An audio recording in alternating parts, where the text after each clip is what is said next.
I'm yet to see an African president that doesn't care for his people like Omar al-Bashir of Sudan. You know that this man was accused of being responsible for the genocide in his country that killed more than 400,000 people in Darfur and displaced more than 2.5 million. In fact, the International Criminal Court has declared him wanted since 2009. And don't forget the war with South Sudan that lasted for about 19 years, which resulted in millions of Southerners being displaced, being starved, and deprived of education and healthcare. In fact, this resulted in almost 2 million casualties, which is why Southerners decided to separate from Sudan and be independent. And now we have a new country in Africa named South Sudan. But even after South Sudan seceded, this man still has not relented in abusing his own people. First of all, almost every day in Sudan, someone is given like 20 to 100 lashes on a court order for minor offenses. Yes,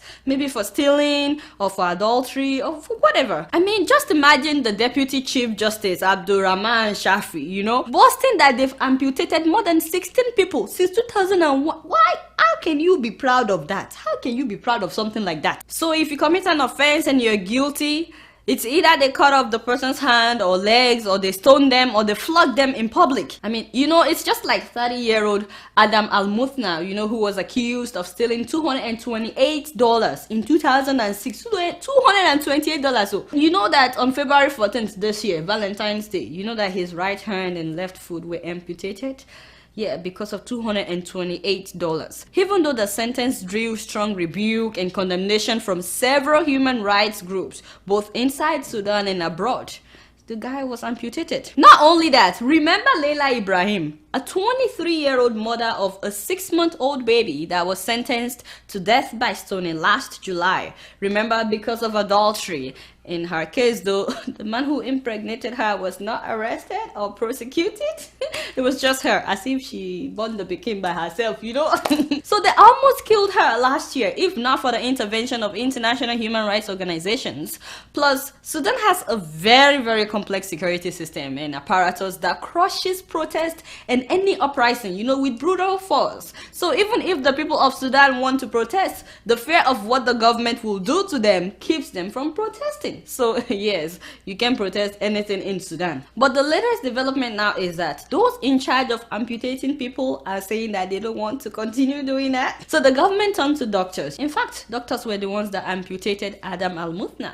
But now the doctors are reluctant, They're like, hey, this doesn't look good. We don't want to keep doing this, So guess what? They're saying that doctors that are reluctant to amputate criminals will be prosecuted. That means the doctors themselves may be facing amputation. But not only that, the Deputy Chief Justice, the same Abdurrahman Shafi, has announced that the government of Sudan is prepared to start training judges, to be doing the amputations right in court.